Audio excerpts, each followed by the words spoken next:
DJ Future the Prince. Shout out to Just Incredible. I feel like deja vu. We in Vegas, but we gotta do it bigger this time. Let's get back inside the pharmacy with my man Just Incredible in the mix. I am Dr. Dre. Fuck with my nigga Just Incredible. Real shit. Hip hop nigga all day. Yeah. I DJ'd house parties, proms, weddings. There was like stores in the mall that would let me DJ like their little summer job, like their business hours. I would play music. So to go from that to main stage at some of the biggest clubs in the country is just like, I just sit there and I'm just like, man, like this really happened. Like it really came to life for me.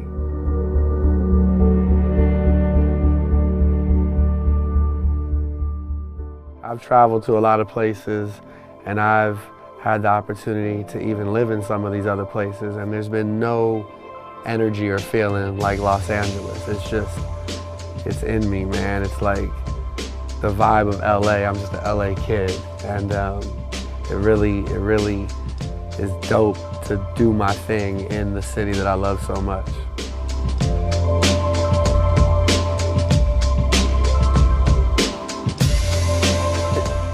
This whole little area right here, I learned a lot about myself because I would spend a lot of time just walking through these streets.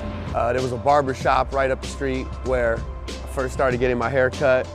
And anybody that knows barber shops knows how much culture comes out of the barber shop. So there was a lot of hip hop conversations, a lot of sports conversations coming out of there. We were talking about really like the West Coast surgence of hip hop. You know, this was the time when Snoop and Dre and Dog Pound and Mac 10, them boys really started to flourish. And the cats at the barbershop, they came from New York.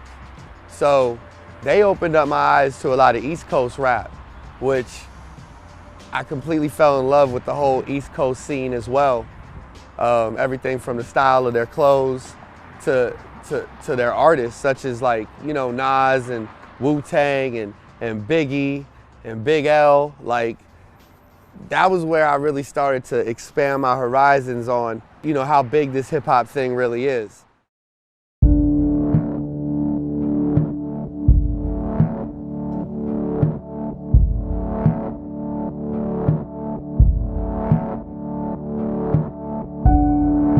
I cannot tell my story if I don't come back to Milliken Junior High and stand specifically on court 2. This basketball court right here is really the court where I learned all about dedication, all about integrity, all about devoting myself to something.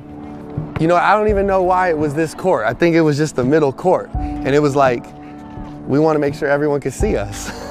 We want to make sure the spotlight is on us every single day. And I just remember coming out here and like really like learning what my first dream was gonna be. Like my first dream was to be a professional basketball player. And on this court right here is where I learned like that work ethic of what it was gonna take to be the best at something. I mean, yeah, and you know, the basketball thing didn't exactly work out for me, but the rules and values that I learned at this school and on this court, I applied to everything in my journey, everything in my career, and that was just never giving up, always staying at it, being consistent, practicing, and just, you know, meeting every challenge with an optimistic view.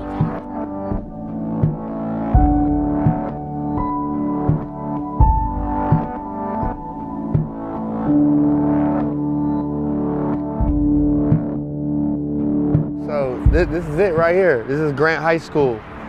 And this is the place where I met, you know, Jay Cruz.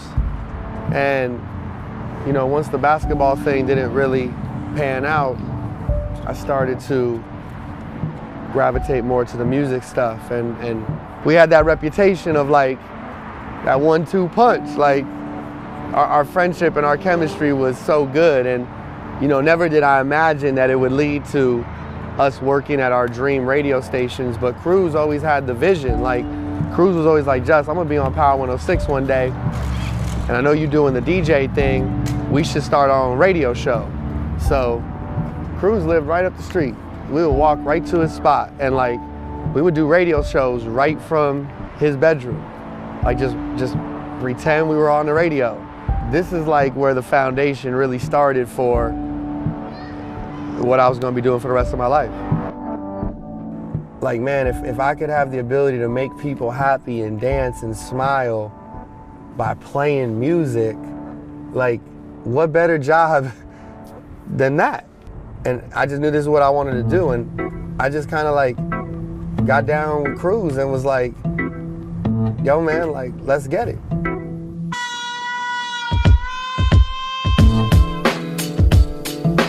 You know, I had worked at the mall up the street, so I would always walk, you know, past this guitar center right here. And I remember going in there one day and actually like getting the prices of a turntable. Your parents, like, they're there for you, but they want to see you work for your dreams, you know? So my dad was like, God bless, man. He was like, okay, like, how much is the turntable? I think it was like $500 for the Technique 1200 at that time. And I'm like, you know, I take him in and I show him, and he's like, you want a turntable? Like, we used to use turntables when I was young. He had said to me, like, all right, well, you know, I'll buy you one turntable and you're gonna work for the other one. So now I got the turntable my dad got, and that's got the pitch control on it. I got my mixer in the middle, and then I got the CD player. You can't change the tempo on the CD player. So it really forced me to like lock in and learn like tempos, you know what I mean? I don't tell my dad, but I think about it all the time. I'm like, man, like, I wonder if he knew, like, that investment definitely paid itself forward, and I know just that right there has to make him happy. Have you ever told your dad that? No, never. Do you think your dad knows without you having to tell him? I think the only way my dad knows is like, because I don't ask him for help. You know what I'm saying? But you know, the fact that I'm still doing it, I think lets him know, like, man, he found his path, you know? I remember like being at work and getting a call from Cruz, like, because we had interned for these people at LA Valley College, Johnny Cuervo and Kool-Aid. They had ended up getting a job in Fresno, and Cruz had called me like, yo, Just, you down to move to Fresno? Man, at that time, I had never even been like further than like Palm Springs, bro. Like, I had never left. Kool-Aid and Cuervo got a show up there, and they want us to come like intern and work with them. I remember asking my parents. My dad was like, hell no. But my mom was like hearing me out, you know, and then like, you know, a family friend had talked to them and said, man, this could be good for Justin, you know, like, he's into music and he should really, you know, go follow his dream. And just one summer day, like, we just took that leap of faith and went out to Fresno, and Cruz and I have never looked back, man, never.